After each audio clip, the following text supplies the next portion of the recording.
고린도전서 1장 18절 십자가의 도가 멸망하는 자들에게는 미련한 것이요 구원을 얻는 우리에게는 하나님의 능력이라. 기록된 바 내가 지혜 있는 자들의 지혜를 멸하고 총명한 자들의 총명을 패하리라 하였으니 지혜 있는 자가 어디 있느냐? 선비가 어디 있느냐? 이 세대의 변사가 어디 있느냐? 하나님께서 이 세상의 지혜를 미련케 하신 것이 아니냐? 하나님의 지혜에 있어서는 이 세상이 자기 지혜로 하나님을 알지 못하는 거로 하나님께서 전도에 미련한 것으로 믿는 자들을 구원하시기를 기뻐하셨도다. 우리가 지금 살펴보는 오늘 읽은 이 본문에서는 십자가의 도에 관한 얘기를 하고 있죠. 이걸 왜 하는가를 알아야 됩니다. 십자가라는 것은 품고 있는 내용이 너무나 풍성하기 때문에 십자가 그러면 한마디로 그걸 다 설명을 할 수가 없습니다. 아주 많은 내용을 그 속에 감추고 있습니다. 물론 가장 중요한 핵심은 예수 그리스도께서 우리를 위하여 죽으신 대속 사역입니다. 그러나 십자가 속에는 그것만 있는 것이 아니고 순종도 있고 하나님의 일하시는 방법도 있고 여러 가지가 있습니다. 그 중에 오늘 이 십자가에 관한 얘기는 왜 등장하느냐 하면 이미 지난번 설교 때 말씀드린 바와 같이 10절 이하에서 고린도 교회에 있는 분파에 관한 일을 공격하는 중에 등장한다는 것을 잊지 않아야 됩니다. 그러니까 분파가 왜 생겼느냐 그럴 때 저들이 자기가 갖고 있는 신앙을 자기가 잘나서 알게 된 것, 똑똑해서 선택한 것, 자기를 근거로 하여 자랑하는 마음이 생겼기 때문에 분파가 생겼고, 그래서 남을 이렇게 시비를 걸 수 있죠. 심판을 하고 우월함을 자랑할 수 있게 된 것을 기독교 신앙이 가진 내용 자체를 가지고 공격하려는 것이 바울의 의도인 것입니다. 그래서 가장 대표적으로 처음에 등장했던 것이 세례죠. 세례를 누구에게 받았느냐? 그 얘기로 고린도 교회의 이 분파에 관한 저들의 잘못을 공격했습니다. 세례란 누구에게 받든지 간에 그건 언제나 그리스도와 연합하는 것 아니었느냐? 그리스도와 바울에게 받았느냐, 게바에게 받았느냐, 누구에게 받았느냐에 중요한 것이 아니다. 즉 세례로 대표된 신앙이 그렇죠. 내가 누구를 통해서 예수를 믿었느냐, 이건 중요하지 않습니다. 그래서 어디로 왔느냐가 중요한 것이죠. 이건 마치 뭐와 같으냐 하면 한국교회에 있었던 큰 싸움 중에 하나, 구원 확신 문제가 그랬습니다. 구원 확신이라는 것은 결국 내가 예수를 믿는다, 예수를 믿어서 내가 하나님의 자녀된 것을 확신한다. 이 세상이 어떻게 되는 한이 있어도 하나님은 그 약속하신 것과 나를 향하신 구속 사역을 변개치 않으신다는 걸 난 이제는 확실히 안다. 이게 구원 확신이지, 나 어느 날 어느 시에 누구에게 어떻게 구원 얻었습니다는 구원 확신이 아니에요. 그거는 다를 수 있는 겁니다. 저 같은 사람은 그 날짜가 없어요. 언제 어느 때 어디서 어떻게 받았느냐가 없습니다. 그러나 이건 확실하거든요. 저는 주를 믿으며 하나님 나라의 도래를 믿으며 하나님께서 예수를 믿는 심령들을 포기하지 아니하시고 버리시지 않을 것을 분명히 믿고 확신하고 있습니다. 천지는 변하여도 내일 해가 서쪽에서 뜨는 한이 있어도 하나님은 그 약속하신 것을 지키시는 분이지 변개치 않으신다는 걸 확실히 믿고 있습니다. 이게 확신이에요. 근데 우리의 확신은 어디로 갔죠? 누구에게 어디서 어떻게 받았느냐로 갔죠. 그게 바로 고린도 교회 교인들이 실패했던 것과 동일한 발상 아닙니까? 그렇죠. 이런 건 우리에게 참 쉽게 오해할 수 있는 것들입니다. 도대체 예수 그리스도를 믿는다는 게 뭐냐 이거예요. 그리스도를 믿는다는 건 그리스도 안에 들어온 것이요, 그리스도만 주인으로 섬기는 것이요, 우리는 그 안에서 다 복종하는 자 된 것 아닙니까? 그렇죠. 그러니까 이런 문제는 여러분이 여러분의 신앙생활 속에서 놓치지 않아야 되는 아주 중요한 원칙입니다. 이런 것과 같습니다. 여러분이 예수를 믿을 때 여러 가지 방법으로 예수를 믿을 수 있습니다. 예수를 믿게 되는 경로는 다 다릅니다. 그 중에 어떤 특별한 체험을 통해서 예수 믿을 수 있습니다. 특별히 병이 나서 혹은 어떤 위기에서 여러분이 예수를 믿을 수 있습니다. 그렇기 때문에 이 하나님의 사역자 중에 예를 들면 예전에 많이 활동하셨던 이천성 목사님이라든가 또 지금도 활동하고 계시는 조용기 목사님이라든가 누구 기도의 능력이 많으셨던 현신의 권사님이라든가 이런 분들의 사역에 대해서 저는 분명히 그 사역을 인정합니다. 그러나 그렇게 해서 어디로 들어왔느냐를 아셔야죠. 그렇게 해서 예수 믿은 것이 전부가 되면 안 되는 겁니다. 병이 나야만 예수를 믿는다든가 병이 낫는 방법만이 예수 믿는 내용이 되는 건 잘못이에요. 암이 나서 예수를 믿게 돼서는 암이 낫는 일 때문에 예수를 알게 돼서 예수 안에 온 것이 결론이어야죠. 내용이고. 그렇죠? 그래서 결국 들어와 보면 무슨 문제가 되냐면 예수 안에 온 것이요, 예수 안에서의 우리의 기업과 약속을 확인해야 되는 것이 신앙의 핵심이기 때문에 결국 사역자 중에 제일 중요한 사역이 무엇이냐 그러면 다시 말씀으로 가는 이유가 거기 있는 것입니다. 말씀으로 오게 하는 방법으로는 능력이 훨씬 좋아요. 그렇죠? 능력이 있어야 사람들이 항복하는 게 쉽죠. 그러나 항복을 시켜서 어디로 보내는 거라고요? 주님 안으로. 우리의 신자된 우리의 신분, 약속, 기업, 영원한 하나님께서 우리에게 허락한 소망, 이런 걸 아는 대로 와야죠. 근데 잘못하면 어디로 간다고요? 고린도 교회가 실패했던 것 같이 누구에게 믿었느냐? 어떻게 해서 믿게 됐느냐? 이리로 가버린단 말이에요. 이건 잘못이라고요. 똑같은 시각에서 무얼로 이 고린도 교회의 교인들을 꾸짖으며 오늘 우리에게 우리의 신앙을 확인시키려고 하느냐 하면 십자가 자체가 그렇다 이겁니다. 우리의 구원의 최고의 근거, 최고의 내용, 십자가 자체가 그렇다 그러죠. 18절 다시 보시면 십자가의 도가 멸망하는 자들에게는 미련한 것이요 구원을 얻는 우리에게는 하나님의 능력이라. 무엇을 꾸짖고 있느냐 하면 너희가 구원 얻은 것이 너희의 지식과 능력과 소원의 결과냐 이거예요. 다시 말해서 구원이라는 것에 주도권을 누가 가진 것이냐 이거예요. 구원의 주도권을. 구원 문제에 있어서 주도권을 내가 가졌느냐 하나님이 가졌느냐 이거예요. 하나님이 가졌다는 거죠. 뭘로 알죠? 십자가가 그렇잖아요. 십자가란 지고 망하는 방법 아닙니까? 지고 망하는 방법이죠. 무엇을 얻는 방법이 아니지 않습니까? 죽는 방법이라는 게 무슨 방법으로서 옳습니까? 그래서 바로 십자가를 꺼내놓고 사도 바울이 이 고린도 교회 교인들을 꾸짖는 겁니다. 너희들이 자랑하는 것이 틀렸다는 것을. 그걸 구체적으로 우리 따져봅시다. 십자가란 무엇이냐? 로마서 3장으로 가시죠. 로마서 3장 9절로 갑니다. 그러면 어떠하뇨? 우리는 나으뇨? 결코 아니라 유대인이나 헬라인이나 다 죄 아래 있다고 우리가 이미 선언하였느니라. 기록한 바 의인은 없나니 하나도 없으며 깨닫는 자도 없고 하나님을 찾는 자도 없고 다 치우쳐 한 가지로 무익하게 되고 선을 행하는 자는 없나니 하나도 없도다.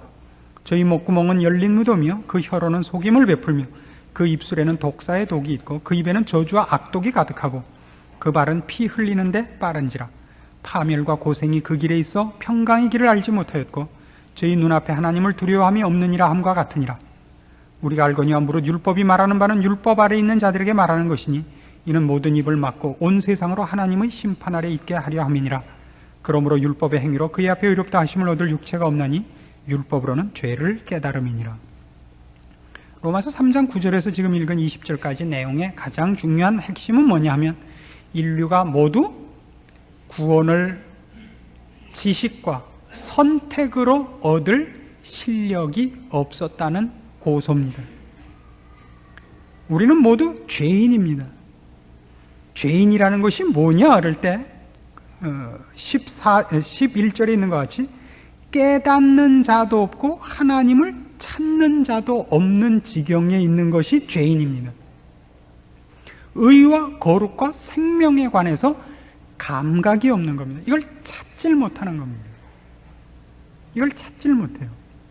여러분이 구원을 얻으실 때 이 생명과 영혼에 관하여 하나님의 존재에 관해서 그것을 능력과 기적으로 깨달을 수 있습니다. 여러분의 영혼의 감각을, 죽은 영혼을 살리실 때 하나님께서 능력과 기적으로 여러분의 영혼을 깨우칠 수 있습니다. 그러나 동시에 하나님이 말씀으로 여러분의 영혼을 일으킬 수 있습니다. 그렇죠? 예를 들면 여러분 주님의 많은 기적들 중에 눈먼 자를 고쳤다, 그 다음에 이 벙어리를 고쳤다. 그럼 거기 무슨 방법이 있습니까? 열려라. 그러니까 열린 거 아니에요? 네 중풍병이냐, 네 상을 들고 가라. 그래서 들고 간 거예요. 그래서 무슨 기적이 사실은 없어요. 기적은 뭐죠? 기적은 그 일이 일어난 과정이 아니라 결과지요. 기적이 어떻게 이루어지는가 보세요. 네 자리를 들고 일어나 가라. 명령하신 거예요. 그래서 일어나 갔죠. 무슨 홍수에 떠내려가는 집을 건지기 위해서 무슨 하늘로부터 큰 용이 나타나서 이렇게 떠받들어서 산 위에 갖다 놨다, 이런 게 아니라 떠내려가는 집을 우성 아파트 몇 동 몇 호야, 저 산으로 가라, 그런 거 아닙니까? 그래서 이렇게 간 거예요. 그러니까 간 것 자체, 즉 결과 자체가 기적이지 그 기적이 일어나는 과정에 기적이 있는 게 아니죠. 그러니까 우리가 속는 건 뭐냐면, 기적의 최고의 목표와 핵심은 뭐냐면 내가 눈을 뜬 거예요. 내가 줄을 아는 거라고요. 그걸 하나님이 누구를 시켜서 합니다. 어떤 중재자, 말하자면 제사장을 가운데 세워서, 그러니까 목사를 시켜서, 어떤 전도인을 시켜서. 근데 그 일을 행할 때 그 사람이 그 일을 어떤 식으로 했느냐가 기적이 아니라 하나님께서 내 영혼을 불러서 내가 주를 보게 된 것이 기적이죠. 근데 우리는 어떻게 생각하느냐면 그 방법만이 기적을 이루어내는 것이라고 생각을 하고, 그 방법만이 감동을 주는 것이라고 생각을 하고, 그 방법이 신앙의 내용이 되어버린단 말이에요. 그게 아니라 돌아와 본, 이제 알게 된 주님, 듣게 된 주님의 음성의 내용. 귀 있는 자는 성령이 교회들에게 하시는 말씀을 들을지어다. 말을 듣는 것이 내용이어야지, 듣게 된 귀가 자랑은 다가 아니란 말이에요. 들어야지요. 그러니까 지금 십자가 사건을 꺼내놓고도 얘기가 그거예요. 십자가가 도대체 뭘 했느냐? 아무도 하나님을 찾지도 않고 의인으로 살지도 않고 자기가 죄인인 줄도 몰랐기 때문에 어떻게 했다는 거예요? 하나님께서 십자가라는 방법으로 우리를 구원했단 말이죠. 그러니까 십자가라는 방법이라는 거는 그런 때 우리가 주를 알며 하나님을 알고 하나님의 백성이 되게 하는 것으로서 내가 선택하고 내가 하는 행위가 아닌, 내 과정이 아닌 제3자가 나를 위해서 해준 일이잖아요. 그러니까 십자가가 뭐냐 그럴 때, 십자가라는 것은 우리가 결과적으로 얻은 구원이 어떻게 내 능력과 내 실력과 무관한 것이냐를 가장 잘 나타내는 것으로서 우리를 공격하는 무기가 되는 겁니다. 자랑할 수 없게 하는 것이라 말이죠. 그렇지 않습니까? 우리의 구원은 내가 구원을 얻기 위하여 기도를 40일 금식을 했다든가 철야를 했다든가 돈을 많이 냈다든가 무슨 책을 많이 냈다든가는 나한테 요구된 아무 조건 없고, 주께서 내 대신 십자가를 지고 죽어야 되는 것으로 내가 구원을 얻었다는 거 아니에요? 그렇죠? 거기에 어떻게 우리의 자랑이 있냐 말이죠. 거기에 어떻게 우리의 자랑이? 그게 십자가예요. 십자가가 뭐냐? 지금 고린도전서 1장 18절 이하의 그거예요. 십자가의 도가 멸망하는 자들에게는 미련한 것이요 구원을 얻는 우리에게는 하나님의 능력이라. 하나님의 능력이라 말이죠. 내 능력이 아니고. 그러니까 구원을 얻지 못하는 자들이 볼 때는 이게 왜 미련하냐? 우리에게 뭘 시키는 명령이 없으니까. 그렇잖아요. 하나님을 모르는 인간들, 자기가 죄인인 줄 모르는 인간들은 인간의 가능성을 인정하고, 그래서 뭐든지 도로 주어지기를 바라는 거죠. 내가 연구할 것, 내가 노력할 것, 내가 성취해야 할 어떤 책임, 할 일을, 짐을 지어줘야 되는데 구원은 그렇게 이루어지지 않았습니다. 우리는 무슨 일을 하지 않았고 무슨 노력을 기울이지 않았고 우리가 주를 찾지 않았습니다. 우리가 아직 죄인 되었을 때 그리스도께서 우리를 위하여 먼저 죽으사 우리를 구원하셨습니다. 그래서 구원의 이유가 뭐냐, 조건이 뭐냐 그럴 때 우리에게 없기 때문에 뭐라 그래요? 구원을 은혜로 받았다, 은혜로 받았다, 은혜로 받았다 그러죠. 로마서 3장으로 다시 돌아가 보십시다. 그래서 이 앞에 선언이 있고 난 후에야 성경은 우리가 얻은 구원을 설명할 수 있게 되는 겁니다. 3장 21절입니다. 로마서 3장 21절, 이제는 율법 외에 하나님의 한 의가 나타났으니 율법과 선지자들에게 증거를 받은 것이라. 곧 예수 그리스도를 믿음으로 말미암아 모든 믿는 자에게 미치는 하나님의 의인이 차별이 없느니라.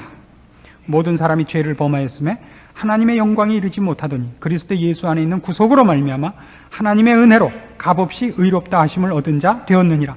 값없이, 은혜로예요. 모든 사람이 죄를 범해서 하나님의 영광이 이르지 못합니다. 앞에 있었던 식으로는 깨닫는 자도 없고 하나님을 찾는 자도 없습니다. 어떻게 구원을 얻는다고요? 하나님께서 우리 죄를 예수 그리스도께 담당시킴으로, 주께서 우리 대신 죽으심으로입니다. 그렇지 않을 때는 우리는 뭐죠? 율법을 갖다 제시해서 합격점을 받을 자가 아무도 없는 존재였습니다. 주께서 우리 때문에 죽을 수밖에 없었다는 것은 우리가 모두 다 얼마나 흉악한 죄인인가를 가장 잘 증명하는 것이요, 우리가 얻은 구원이 우리의 조건과 실력의 결과가 아니라는 것을 가장 잘 드러내는 사건입니다. 그러니까 구원 자체가 그렇습니다. 구원이라는 건 주를 믿는 외에 방법이 없는 것입니다. 그럼 우리가 주를 믿어 구원을 얻었다고 하면서 어떻게 나는 너보다 낫다라는 얘기를 할 수 있느냐? 이것이 사도 바울이 고린도 교회 교인들을 꾸짖기 위하여 동원하는 우리가 믿는 바 신앙의 핵심이요, 근거요, 전부인 것으로 그들 앞에 제시한 꾸중입니다. 그렇죠. 이건 얼마나 합당한 얘기입니까? 그래서 지금 본 로마서 3장에도 이 구원을 얘기할 때는 어떤 말을 꼭 붙이느냐 하면 차별이 없다는 말을 꼭 붙이죠. 22절, 곧 예수 그리스도를 믿음으로 말미암아 모든 믿는 자에게 미치는 하나님의 은이 차별이 없느니라. 여기서 차별이 없다는 건 무슨 뜻이죠? 어느 누구도 구원 얻는데 다른 사람보다 나은 조건을 갖고 있었던 사람은 없다 이겁니다. 많이 배웠거나 더 정직하게 살았거나 더 열심히 살았거나 아니면 게으르게 살았거나 흉악했거나 간에 구원을 얻는 문제에서는 누가 누구보다 낫지도 않고 누가 누구보다 못하지도 않게 공평하게 다 악당이었다 이겁니다. 그러나 인간은 그 생각이 안 들죠. 그렇죠. 우리가 교회가 아닌 사회생활을 하면 악당이 있고 덜 악당이 있습니다. 거기서 악당은 뭐죠? 일반적으로 악당은 뭡니까? 남에게 피해를 많이 입히는 사람이 악당입니다. 자기의 이익을 위하여 남의 피해를 강요하는 사람이 악당입니다. 거기서 착한 사람은 뭡니까? 남에게 피해를 주지 않는 사람이 착한 사람입니다. 그러나 성경적으로 악당이란 뭐죠? 하나님께 영광을 돌리지 않는 자들입니다. 자기의 존재와 자기가 갖고 있는 것이 자기의 실력이라고 믿는 것이 가장 큰 죄입니다. 하나님을 무시하고 사는 거죠. 그가 받은 바 생명과 모든 재능과 하나님께서 허락한 모든 것을 자기가 소유할 실력과 재능과 자격이 있다고 생각하는 것, 이것이 가장 큰 죄입니다. 그래서 하나님을 믿지 않는 사람이 거룩하게 살고 깨끗이 사는 것도 큰 죄입니다. 왜요? 그는 마음속으로 나는 너와 다르다라고 생각하니까. 너는 벌받아 마땅한 사람이지만 나는 이렇게 괜찮은 사람이라고 생각하니까. 그것이 하나님이 그에게 허락한 도덕성과 양심의 결과라는 것을 생각지 않고 감사하지 않고 겸손하지 않으며 자기는 남과 다르다고 생각하니까요. 큰 죄입니다. 하나님을 모르는 것보다 더 큰 죄는 없습니다.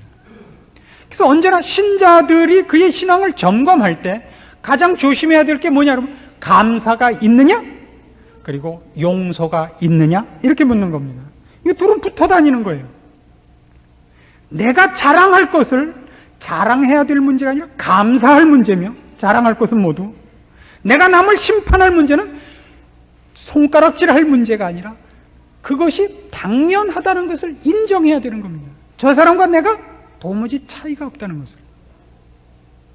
인간이 저지르는 모든 패역한 일은 나와 다를 바 없는 일이라는 것을, 내가 그 일을 할 수 있는데 지금 내가 은혜 가운데서 그 죄를 짓지 않는다는 것을 하나님 앞에 감사해야 하며, 그리고 그 사람이 하나님의 은혜에서 떠나 있기 때문에 그럴 수밖에 없다는 것을 인정해야 됩니다. 지금은 우리가 도시 생활에 익숙해 있으니까 밤에 이렇게 나가도 뭐 어두운 길이 없습니다만은, 예전에 전기가 시골 구석구석에 아직 다 미치지 못했을 때 시골에 밤에 가면요 정말 깜깜합니다. 경험이 있으시죠? 그럼 그 깜깜한 길에 가다가 논두렁에 빠지거나 개울에 빠지면 그거 흉 보는 사람 있어요? 그거 흉 안 봅니다. 어두우면 그럴 수밖에 없다는 거 인정하죠. 그 마음이 있으십니까? 누구의 못난 것을 볼 때 쯧쯧 혀를 찰 문제가 아니라 그럴 수밖에 없다는 걸 인정하십니까? 사회면에 나는 오늘날 한국에 범죄 전쟁을 선포해야 될 이 상황 속에서 우리가 누가 이런 짓을 했다, 누가 저런 짓을 했다, 애를 유괴해다가 목졸라서 어디 연못에 버렸다, 이럴 수가 있느냐가 아니라 인간은 그렇다라는 걸 인정하고 가슴을 치며 하나님의 은혜를 더 구하는 기도로 가보신 적이 있느냐 이거예요. 저 사람을 불쌍히 여겨주십시오. 저게 저 사람의 문제가 아니라 인간의 죄의 문제입니다. 하나님, 이 죄가 관영하지 못하도록 우리에게 은혜를 더하소서, 빛을 주시옵소서, 이런 쪽으로 가셔야 마땅한 것입니다. 그쪽으로 가지 않으면, 용서로 가지 않고 은혜를 구하는 것으로 가지 않는 모든 것은 어디로 가게 되냐면 심판으로 가고 교만으로 가는 법입니다. 이것이 고린도 교회에 보낸 편지 중에서 우리가 잊지 않아야 될 중요한 핵심되는 메시지인 것입니다. 이런 성경에 얼마든지 강조돼서 나타납니다. 갈라디아서 2장으로 가보십시오.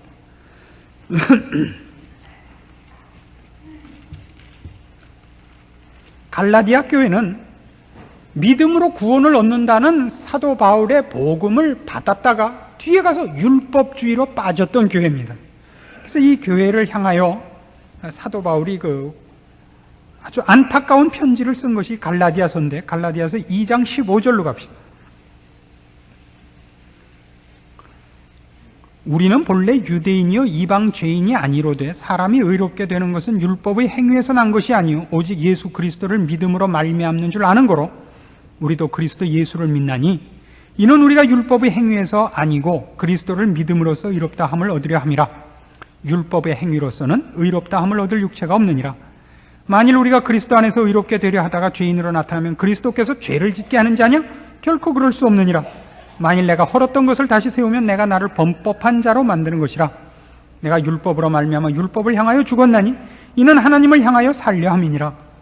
내가 그리스도와 함께 십자가에 못 박혔나니 그런즉 이제는 내가 산 것이 아니요 오직 내 안에 그리스도께서 사신 것이라.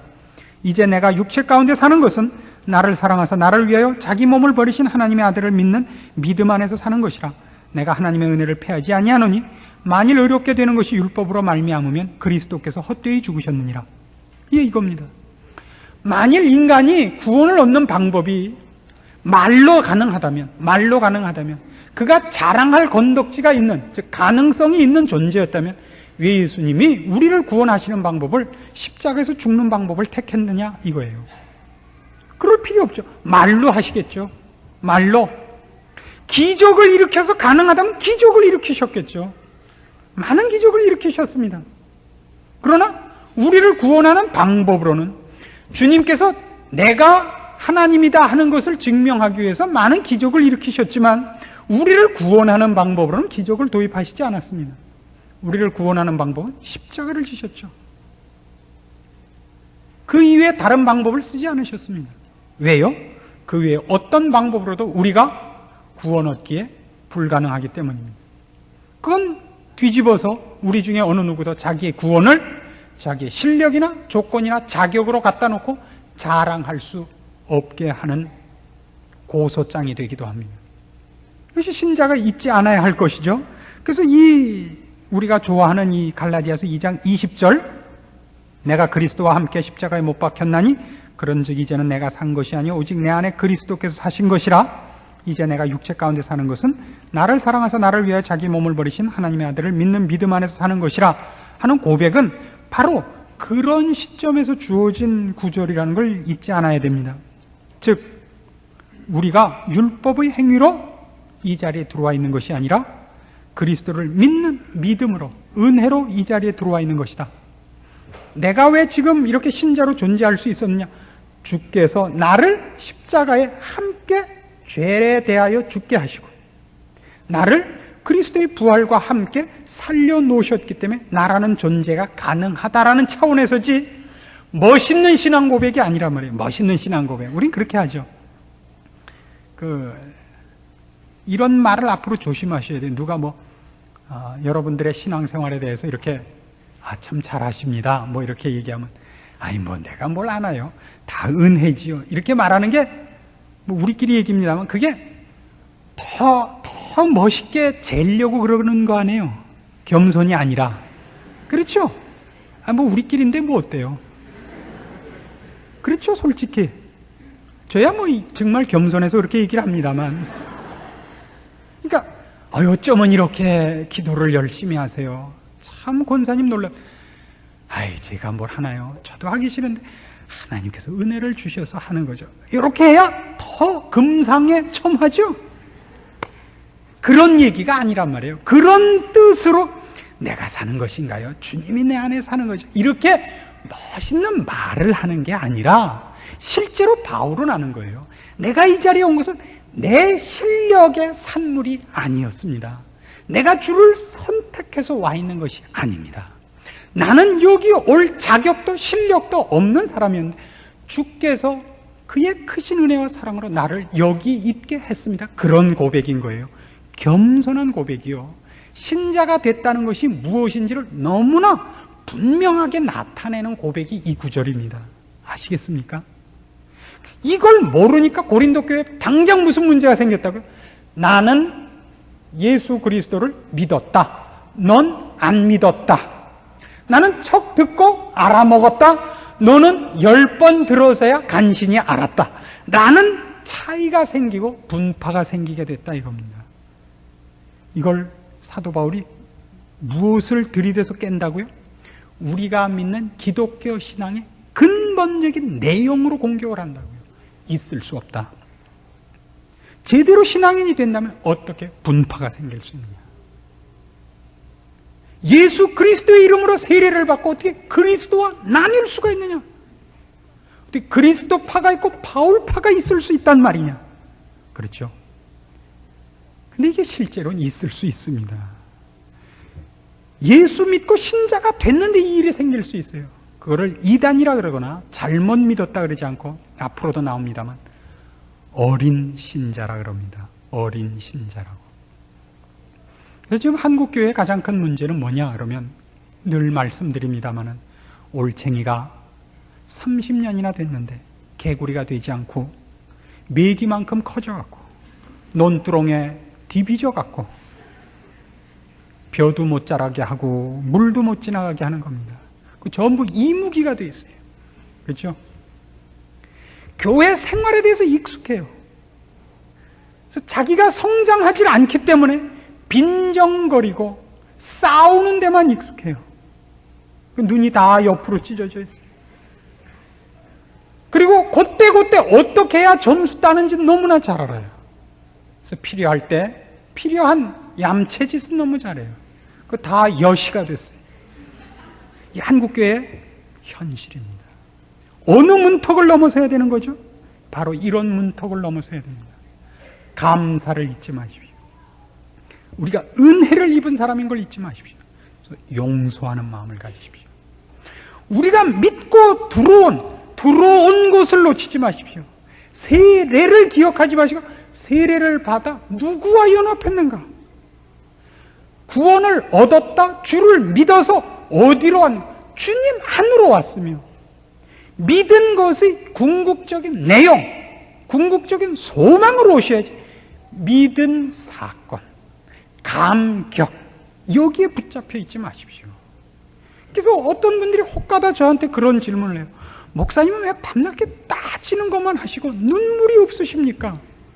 그러니까 딴 데서 울고 오시란 말이에요. 딴 데서 울어서 예수를 믿기로 결심했으면 저보다 더 잘 가르치는 사람이 없단 말이에요. 이건 뭐와 같으냐면 우리가 옛날에 재수하고 삼수하고 그럴 때는 양령학원, 대성학원이 그때 굉장히 유명했을 때입니다. 그럼 잘 가르치는 학원 선생은 어디 있는 거죠? 학원에 있는 거예요. 거기까지 버스 타고 오는 거예요. 그 버스를 타야 거길 와요. 근데 학원 선생부터 보고 버스 앉아서 운전사도 해달라 그러진 말라고요.